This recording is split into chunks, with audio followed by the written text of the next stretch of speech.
hubungan dengan keturunan kerajaan-kerajaan di Tatar Sunda.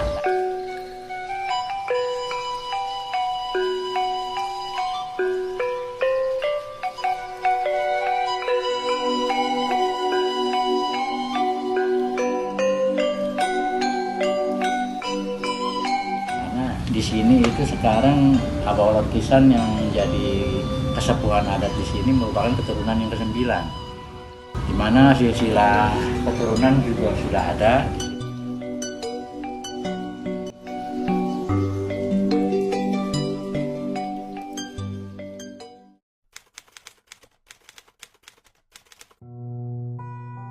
Assalamualaikum, Ampurasun.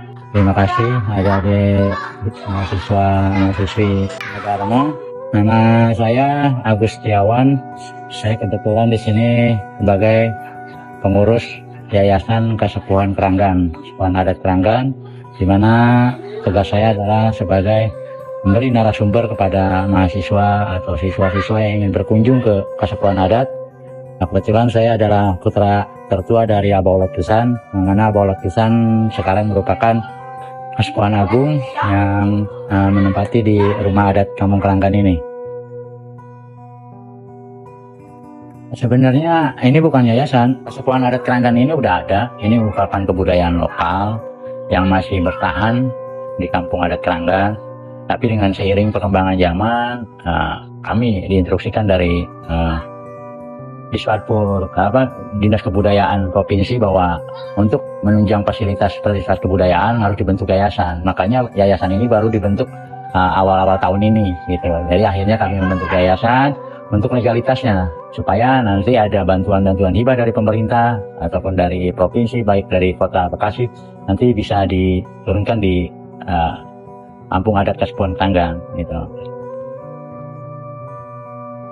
Baik, kalau kehidupan masyarakat adat Kampung Keranggan atau di Kasepuhan Adat Keranggan ini berjalan seperti biasa, bahwa rumah adat adalah rumah silaturahmi, tempat berkunjungnya atau datangnya masyarakat adat Kampung Keranggan untuk silaturahmi warga ke kasepuhan atau tokoh adat. Kami di sini sebagai pengurus yayasan menampung aspirasi dari mahasiswa, baik siswa yang datang kemari, karena mau tidak mau kebudayaan adat Keranggan sekarang sudah mulai dikenal, karena dari beberapa penelitian mahasiswa yang sudah datang ke sini, bahkan bukan hanya mahasiswa Indonesia, tapi mahasiswa mancanegara juga ada, dari Eropa juga udah pernah ke sini melakukan penelitian. Mereka tertarik dengan kebudayaan Keranggan yang tentunya di tengah hingar-bingar kota, di lingkungan kota masih ada kebudayaan lokal atau kearifan lokal yang masih bertahan. Nah, tentunya ini bagian dari keunikan adat budaya masyarakat Keranggan. Karena mungkin kalau di Tatar Sunda, Bekasi ini merupakan bagian dari Jawa Barat juga. Budaya itu banyak, cuman yang menjadi unik dari kebudayaan di masyarakat Keranggan ini yaitu di tengah-tengah kota masih ada kearifan lokal yang bertahan sampai dengan saat ini, yang mungkin diperkirakan pada abad 15 dan hampir 500 tahun yang lalu kita masih bertahan di sini dengan kearifan lokal. Terus gotong royongnya masyarakatnya, terus di sini juga terjalin komunikasi antar umat beragama, antara pemangku adat, semua terjalin silaturahmi yang baik. Pada umumnya sama kebudayaan Sunda di Tatar Sunda, yaitu kebudayaan yang mungkin adik-adik udah sering lihat di media sosial bahwa budaya Sunda seperti apa. Kalau di sini itu sebenarnya itu budayanya budaya peninggalan leluhur atau budaya kearifan lokal yang masih bertahan seperti babaritan. Karena babaritan mungkin di beberapa bagian daerah di Jawa Barat sudah mulai hilang, tapi di sini babaritan masih tetap berjalan. Babaritan ada dua acara, di mana ada babaritan tahunan dan ada juga babaritan 8 tahun sekali, gitu, yang dilaksanakan oleh masyarakat lokal, masyarakat adat Kampung Keranggan. Gitu. Bahasa lokal masyarakat adat Kampung Keranggan itu bahasa Sunda seperti biasanya, cuman kami mungkin berbeda dengan bahasa Sunda di Parahyangan, Bandung atau Tasik, karena kami merupakan, kalau bahasa Sundanya ya bahasa Sunda kasar, persisnya seperti Banten lah. Itu merupakan bahasa lokal. Komunikasi kami setiap hari di sini masyarakat adat ya tentu dengan bahasa Sunda. Dan adapun ya karena kondisi geografis Kampung Adat Keranggan juga sekarang udah banyak pendatang menduduk dari luar ya mungkin lebih banyak mempergunakan bahasa nasional. Tapi alhamdulillah di sini masih terjalin saling menghormati antar budaya, antar agama, masih terjaga toleransi. Tujuan masyarakat Kampung Keranggan itu ingin hidup berdampingan dengan berbagai macam suku dan agama. Tentunya masyarakat pendatang bukan masyarakat yang bergabung ya. Mereka ya mungkin udah tinggal di sini, tapi mereka menghargai keberadaan budaya yang ada di Keranggan.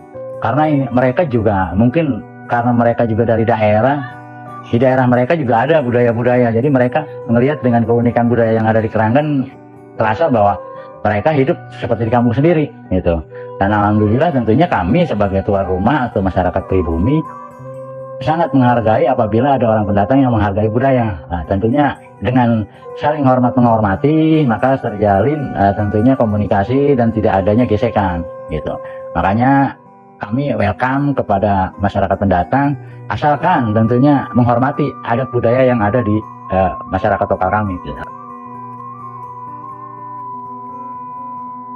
Ada sedikit perbedaan tentunya di setiap wilayah tentang hukum adat.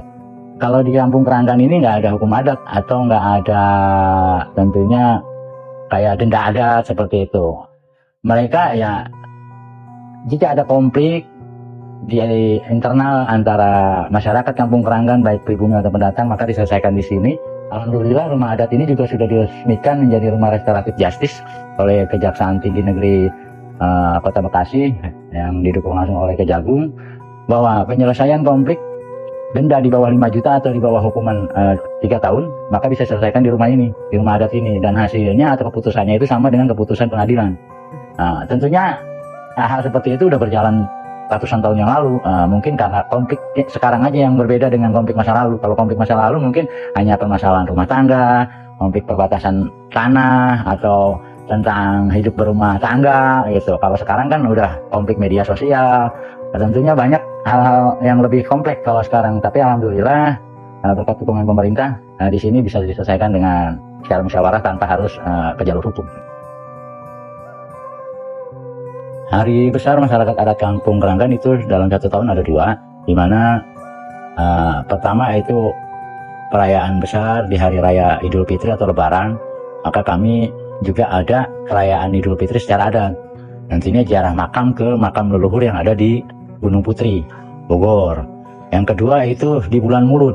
Di bulan Mulud dilaksanakan di rumah adat ini, di mana 7 hari 7 malam masyarakat adat Kampung Keranggan silih berganti datang ke rumah Abah Olot, tentunya ke tokoh masyarakat untuk silaturahmi, minta berkah atau minta doa ke orang tua. Karena bagi masyarakat adat Kampung Keranggan, tokoh masyarakat atau pemangku adat itu atau kesepuhan itu merupakan orang tua gitu. Jadi tentunya minta doa dan minta berkah ke orang tua itu adalah hal yang baik, yang tentunya di dalam agama juga sebelum kita minta doa ke yang lain ya doa ke orang tua itu mungkin yang masih berjalan sampai saat ini. Dan ada juga ritual-ritual budaya yang dilaksanakan secara tahunan seperti saya bilang tadi. Pebaritan ada tahunan, ada winduan, ada yang 8 tahun sekali. Tentunya pebaritan itu merupakan wujud syukur masyarakat adat Kampung Keranggan yang sudah diberikan kehidupan baik tanah yang subur gitu, dijauhkan dari bencana alam, dan diberikan segala nikmat yang sudah diberikan oleh Tuhan. Maka tentunya dengan acara ritual itu masyarakat adat Keranggan melakukan wujud syukur. Baik, kalau sejarah Kampung Adat Keranggan, kami hanya mengira-ngira karena mungkin keterbatasan waktu juga yang tidak bisa kita, sejarah itu kan nggak bisa kita tebak-tebak. Karena di sini itu sekarang Abah Olot Kisan yang menjadi kesepuhan adat di sini merupakan keturunan yang ke-9, di mana silsilah keturunan juga sudah ada di sini dari 9 keturunan. Diperkirakan 500 tahun yang lalu atau di abad 15 kami sudah ada gitu. Tentunya ini merupakan kebanggaan bagi kami. Adat masih bertahan sampai dengan saat ini, walaupun kondisi zaman yang mungkin udah mulai berubah, tapi masyarakat adat Kampung Keranggan tetap menjunjung tinggi tentang adat budaya gitu. Dan tentunya dari keturunan-keturunan kami itu kami menelusuri bahwa sejarah kami itu di Tatar Sunda itu masih berhubungan dengan keturunan kerajaan-kerajaan di Tatar Sunda, tapi itu merupakan hal yang belum bisa kami pastikan karena dalam istilah kami ada seperti yang tertulis nyebut Puni Dinu Caang, bahwa sejarah dan cerita kampung adat Keranggan itu ada hal yang udah saatnya dibuka, ada yang saatnya belum dibuka gitu. Dan tentunya kami masyarakat adat Kampung Keranggan berharap bahwa pemerintah lebih memperhatikan tentang budaya, bahwa budaya lokal yang ada di masyarakat adat Kampung Keranggan ini masih bertahan. Kami butuh perhatian dari pemerintah secara infrastruktur, melestarikan kembali rumah-rumah adat yang mungkin sudah mulai punah di masyarakat adat Kampung Keranggan. Ya itu mungkin harapan kami, dan generasi muda juga kami berharap bahwa lebih mencintai tentang budaya. Nah, tentunya kami juga dari Kesepuan Adat Kampung Keranggan terima kasih kepada adik-adik mahasiswa yang mau tentunya belajar tentang budaya, ingin tahu tentang budaya, karena mau tidak mau Indonesia itu atau negara kita itu dikenal dengan budayanya. Nah, dari Sabang sampai Merauke kita budaya yang begitu beraneka ragam. Kalau bukan anak muda atau mahasiswa siapa lagi gitu yang lebih mencintai budaya. Mungkin itu harapan dari kami.